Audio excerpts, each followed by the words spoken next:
c'est Carla, je vous retrouve aujourd'hui dans cette vidéo pour répondre à la question comment devenir notaire. Donc formation dans laquelle je suis, donc petit récapitulatif pour me présenter. Je suis j'ai validé mon master 2 de droit notarial et il me reste encore 2 ans pour être diplômée de notaire, donc ce que j'ai envie de faire. Donc je voulais vous parler de ce métier forcément parce que c'est celui vers lequel je me suis penchée. Donc j'ai appris beaucoup de choses au fur et à mesure et au début c'est quelque chose de vraiment pas clair, on ne sait pas comment s'y rendre, il existe plusieurs voies, on se demande s'il faut vraiment être fils ou fille de notaire, donc je vais répondre à toutes vos questions. Donc déjà pour commencer, une petite définition, le notaire c'est un officier public et ministériel. Donc un officier public, ça veut dire qu'il va authentifier les actes, il va collecter l'impôt, il va travailler pour l'État. Et un officier ministériel, ça veut dire qu'il va être nommé par le garde des Sceaux, donc le ministre de la Justice. Donc il permet la sécurité juridique parce qu'il va accomplir tous les actes importants de la vie d'une personne. Ça va aller vraiment du début jusqu'à la fin. Donc les contrats de mariage, la vente d'un immeuble, les donations, création de société, succession, création d'un fonds de commerce et j'en passe, vraiment plein de choses. Et il va suivre les gens dans leur vie de tous les jours, mais leurs moments les plus importants, et c'est ça que moi personnellement j'aime beaucoup. Donc moi pour me décider à vouloir être notaire, j'ai fait 2 stages. J'ai fait un premier stage en première année d'1 semaine et un deuxième stage en 4e année de 3 semaines. Donc le premier stage c'était les 2 stages ont vraiment été complémentaires et très intéressants. Je les ai pas fait dans la même structure mais ça s'est vraiment bien fait parce qu'en fait la première semaine c'était assez court. Et bien j'étais avec le notaire, j'étais pas du côté des collaborateurs mais j'étais tout le temps dans son bureau et je voyais vraiment l'aspect côté notaire, comment il faisait, comment il recevait les gens, comment ça se passait au niveau de la signature, quand il convoquait les collaborateurs dans son bureau. Je me rendais également sur le terrain avec lui quand il faisait des expertises. Ça j'avais expliqué que les expertises que j'avais faites ça se faisait plutôt dans le nord et pas dans le sud. Après je sais pas spécifiquement quel endroit, comment ça se passe, mais en tout cas moi je l'ai pas retrouvé du coup maintenant. Et ensuite en 4e année là j'ai été du côté des collaborateurs, donc aussi très intéressant parce que j'avais déjà vu le côté du notaire et maintenant vous voyez le côté collaborateur. Donc ça c'est un côté aussi très important parce que c'est celui dans lequel vous allez commencer à faire la plupart de votre carrière et là où vous allez apprendre toutes les choses, toutes les bases, tout ce qu'un notaire sait, l'endroit par lequel il est passé. Et donc ça je l'ai fait pendant 3 semaines et j'ai quand même appris beaucoup de choses. J'ai pu déjà commencer à utiliser les logiciels. Ensuite comment faire pour être notaire? Donc pour être notaire vous avez 2 voies possibles.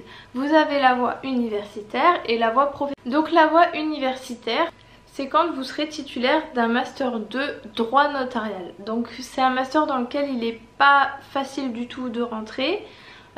Par exemple à Montpellier il y a 700 demandes pour une vingtaine de places et c'est ça à peu près dans chaque ville, donc c'est très sélectif. Ensuite quand vous avez votre master 2 ça va vous ouvrir les portes directement à la préparation du DSN, donc diplôme supérieur du notariat, qui se fait sur 2 ans. Donc pendant ces 2 ans ça va être une sorte d'alternance en fait, vous allez être en très grand stage et vous allez travailler donc vos semaines, et une fois un jour par semaine toutes les 2 semaines vous allez avoir cours et donc vous allez devoir valider des semestrialités. Et il faut savoir que votre formation est financée quand vous avez le DSN. Généralement c'est financé par actuellement pour moi c'est Acte Alliance.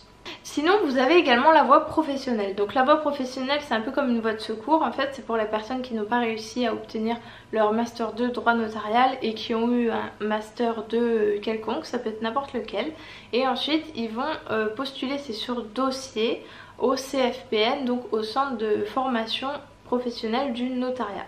Et donc là la formation va être sur 31 mois, donc ça fait à peu près 2 ans et demi, il y a un peu plus, il y a 2 semestrialités en plus à valider. Enfin 2 examens en plus à valider, et là ce n'est pas financé, donc il va falloir payer à peu près entre 8 000 et 10 000 euros. Je sais pas exactement mais c'est un montant pour chaque semestre et chaque examen que vous passez, à chaque fois il y a des petites sommes à donner et au final on arrive à ce montant là. Donc le master 2 droit notarial, c'est un peu la voie royale qui vous permet d'y accéder sans devoir financer, et ça vous permet aussi quand même d'être mieux préparé parce que vous avez eu le master 2 avec les matières spécifiques plutôt que les autres. Mais vous pouvez tout à fait y arriver par la seconde voie, il faut pas perdre espoir. Voilà, donc contrairement aux autres formations, c'est ça qui est intéressant, c'est que par exemple si quelqu'un n'a pas son master 2 spécifique parce qu'il voulait être avocat, eh bien il va devoir repasser son master ou recommencer, se réorienter, alors que là pour le notariat on a quand même une deuxième chance. Donc la deuxième chance qui est le CFPN. Donc ensuite, pour comprendre un petit peu au niveau des notaires, vous avez les notaires stagiaires, les notaires assistants, les notaires diplômés, les notaires salariés, les notaires associés. Donc avec tout ce vocabulaire, on ne s'y retrouve pas, surtout quand on débute. Donc pour commencer, un notaire stagiaire, donc le notaire stagiaire, ça va être le notaire, ça va être l'élève qui va être diplômé d'un master de droit notarial, mais pendant ces 2 ans justement il va faire le stage. Voilà, donc soit au DSN, soit au CFPN. Et donc il va être appelé notaire stagiaire parce qu'il n'est pas encore diplômé. Il n'a pas son diplôme de notaire. Et ensuite, vous avez le notaire assistant. Donc le notaire assistant, c'est un notaire diplômé, donc qui a eu son diplôme, mais qui ensuite travaille comme collaborateur au sein de l'étude. Donc collaborateur, en fait, c'est toutes les personnes qui travaillent dans une étude, sauf ceux qui sont notaires. Et donc on les appelle notaire assistant, notaire diplômé, c'est la même chose. Et ensuite vous avez les notaires salariés et les notaires associés. Donc ces deux-là, ce sont des notaires parce qu'ils ont prêté serment, ils sont responsables de leur acte, ils le signent en leur nom. Donc le notaire salarié, il va faire exactement la même chose qu'un notaire associé, sauf qu'il est salarié, donc il ne s'occupe pas de tout ce qui est comptabilité, tout ce qui est de gérer une entreprise. Il va juste avoir son salaire qui est fixe, salarié, du mois, et il va quand même avoir la responsabilité, signer en son nom, faire comme un notaire, avoir son bureau, etc. Et ensuite vous avez les notaires associés. Donc associés, là c'est ceux qui sont associés de la société des notaires, ceux qui vraiment s'occupent de gérer leur entreprise, du service comptable, recruter les salariés, etc., etc. Et ensuite, là vous avez aussi les notaires qu'on appelle Macron. C'est les notaires en fait qui ont été tirés au sort. Donc depuis la loi Macron, il y a un tirage au sort chaque année, il y a un quota dans chaque ville, donc on peut postuler dans les villes qu'on souhaite quand on est notaire diplômé. Et si on est tiré au sort, et bien ça va nous permettre de pouvoir être notaire, on va prêter serment et on va pouvoir exercer. Parce qu'il faut savoir que les notaires, il y a un certain quota. On ne peut pas, comme un dentiste par exemple, choisir de s'implanter là et être notaire. Non, soit il faut acheter une charge, ça s'appelle. Donc en général ça va, je sais pas, si vous êtes dans un village de 150 000 à plusieurs millions à Paris, admettons. Et si vous êtes tiré au sort, là vous n'allez pas avoir besoin de payer votre titre, mais vous allez quand même payer pour les locaux, pour n'importe quelle entreprise. Alors après, est-ce qu'on a besoin d'être fils ou fille de notaire? Ça, la question que énormément de gens se posent. Je pense que de nos jours, sincèrement, c'est plus le cas. Auparavant, ça l'était vraiment. C'était une corporation, hein, ça c'est sûr. Mais de nos jours, ça ne l'est plus. Moi, par exemple, dans mon master 2, on était une vingtaine, on était 19 et il n'y en avait que un qui avait son père qui était notaire. Donc c'est sûr que lui plus tard il sait qu'il aura sa place en tant que notaire. Nous soit on va devoir racheter, soit on a la possibilité depuis Macron d'être tiré au sort, bien que ça va sûrement bientôt s'arrêter et que les places à chaque fois sont de plus en plus restreintes.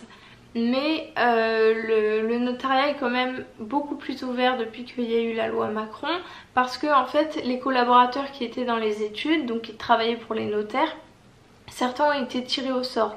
Donc ils sont partis, l'étude avait besoin du coup de nouveaux collaborateurs, donc elle embauche, voilà, elle prend des stagiaires, et ensuite les nouveaux notaires, eux qui ont été tirés au sort, eux ont aussi besoin de personnes qui travaillent pour elles.